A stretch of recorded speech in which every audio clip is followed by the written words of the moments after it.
Forget gurus. Forget anyone claiming to be an online business expert without going through the challenges of entrepreneurship themselves. The Real Money, Real Business podcast is here to prove the best insights in online business comes from your fellow online business builders. We dig into stories of entrepreneurs selling their business on the Empire Flippers marketplace so that you can learn how they made their business profitable, how they overcame obstacles, and what lessons they learned in their online journey. If you want to take your business and your knowledge to the next level, you've come to the right podcast. Let's get started.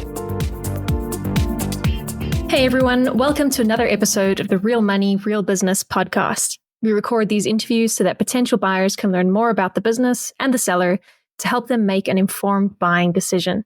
If you would like to learn more about this business, including details like what type of business it is, how much revenue and profit it makes, and all of the assets included with the business, simply visit empireflippers.com/marketplace and search for this business's listing number, which you can find in the video thumbnail and in the description. Or if you're watching this on YouTube, you can click the link in the description to go straight to the listing. So without further ado, let's get into this interview. First up, let's learn a little bit about you. Can you tell us about your background in building and running online businesses?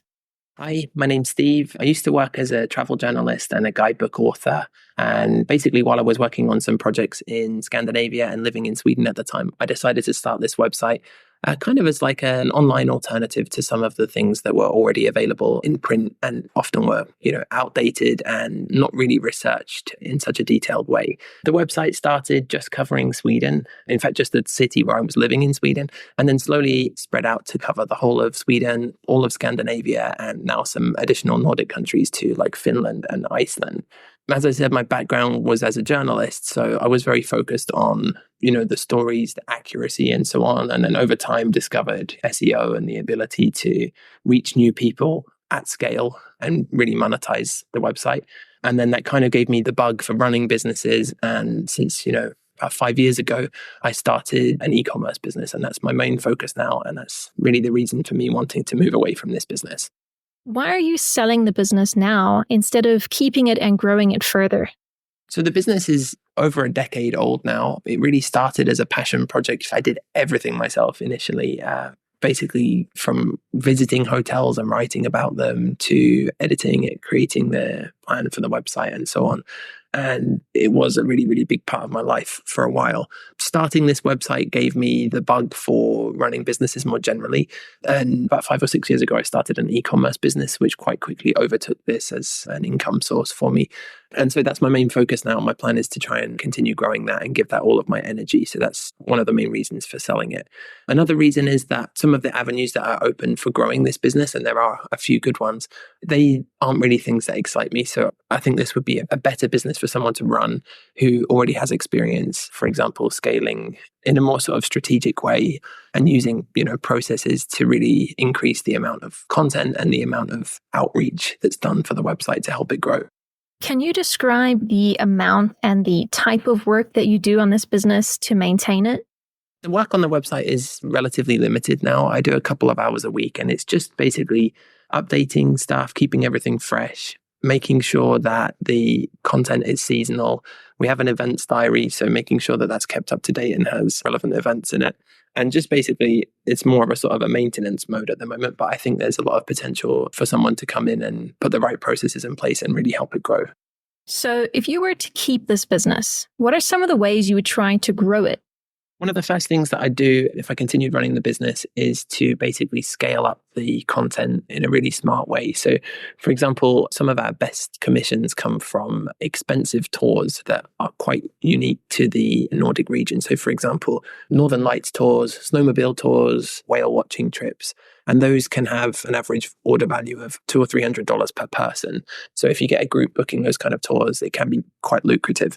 So we haven't really done that in a smart and strategic way. And I think that's definitely an opportunity there. There's probably money being left on the table. For example, you can do whale watching in Iceland, you can do it in Norway, and then there's kind of like cities in each of those places that are hubs for those kind of activities. So just basically creating the content which we already rank for in those specific areas and then just rolling it out for other areas could be a really smart move.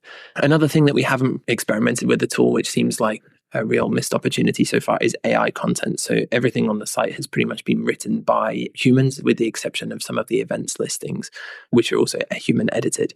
We have a really good authority in the kind of Nordic space. So it would be quite easy for us to, start rolling out content about different elements of Nordic culture, different Nordic destinations, and basically duplicate content. So if we've got article that's ranking well about Danish fashion, we should have one about Norwegian fashion.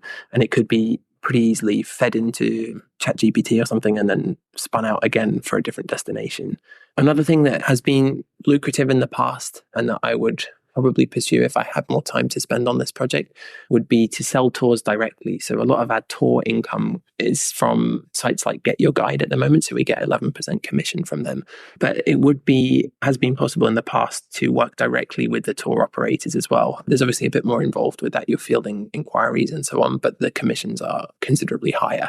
So that's something that if someone had a team and wanted to outsource that job to someone, the sort of customer service element of dealing with people, contacting them and so on about tours, then that's definitely an option. We do actually already have that set up to do. It's just not something that we've pushed due to time, basically. Another thing that I would do is focus on the email list and just generally diversify away from Google, which I'm sure you know has been quite turbulent recently, to say the least. So diversify away from that. The email list exists. It's quite small. It's not something that we've pushed, but there is potential to do regular updates about things that are happening in the region, seasonal activities and so on, and also start to sell other Nordic products and experiences through that email list, because the people that are signed up are, Scandophiles. They're interested in Scandinavia. They probably are planning a trip there or have been there at least once in the past. Other ways to diversify beyond Google, I think if someone has a good process for Pinterest or for Facebook with content sites, then there's an opportunity there. We have made some attempts at it in the past, but it's not been like a huge focus for us. So I think that could be a good opportunity for someone too. And then the final opportunity is to reach out to local businesses for the events listings. We do have an option for people to pay for the events listings, but we haven't ever really done any outreach or any marketing around it. Again, that's something that could be outsourced to a VA or some kind of salesperson, even, to basically contact people who are running events and then get them listed on the website as well. Right. And what would you say are the biggest risks with this business that buyers should be aware of? So in the past, the traffic has mostly come from Google. And of course, there's a risk that in the future, the traffic could go up or down. It's hard for anyone to predict. But one thing that's good is that this site is, over 10 years old. It's ridden out a lot of updates and continues to still be a relatively passive source of income.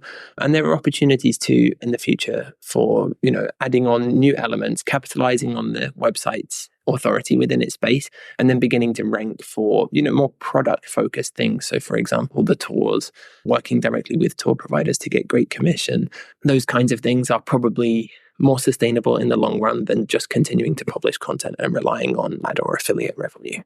How much support are you willing to offer the buyer who acquires this business? One thing that's really cool about this business and that's useful for a potential buyer to know is that I built everything myself in the early days, and I created a lot of the content myself, and I know the ins and outs of the setup in WordPress. It's pretty simple, but obviously there might be a couple of quirks that need pointing out here and there. So I'm happy to stick around for the first 60 days and I'll answer any questions that a buyer might have. And I'm also happy to put the buyer in touch with freelancers that we've used in the past, reliable people who can be called upon as and when needed. Are you open to negotiating something like an Earnout Agreement? Honestly, because of the asking price of this business, I'm probably looking for a cash sale. I want to invest the money in my other business, and that's really my focus right now. And I also think it would just help to keep things really smooth and simple for both of us. Okay, final question. If you had to put yourself in the shoes of a buyer, why is your business a business worth buying? I think this website is really interesting for a potential buyer. It's been around for a long time, over a decade, and it has really, really great domain authority. There's loads of really good backlinks as well to the website. Do follow links from places like Time Out, The Guardian, Condé Nast Traveler, big airlines as well, like Ryanair. And it also has good authority within its niche. So that niche is not really, really oversubscribed. You know, there's loads of blogs about Thailand and Bali and these kind of really desirable tropical places, but they are focused on Scandinavia. And of course, Scandinavia is a really cool place to visit. Loads of people want to go there to do all the incredible things you can do, like seeing the Northern Lights and staying in hotels that are made out of ice. And those activities are all actually pretty expensive destinations too. So you've got this kind of like underserved market, and you've also got the ability to sell high ticket items, which, you know, in places like Thailand, it might be harder to come by. There's also lots of options for growing it, like I mentioned before. And I think that the right person could probably take this to a completely different level. All right, everyone. Thanks for listening. To learn more and see if this business is still for sale, head over to empireflippers.com/marketplace and search for this business listing number, which you can find in the video thumbnail and description. Or if you're watching this on YouTube, click the link in the description to go straight to the listing. Once you've unlocked this listing, you'll find everything you need to know about this business. So, thanks for joining us. See you next time.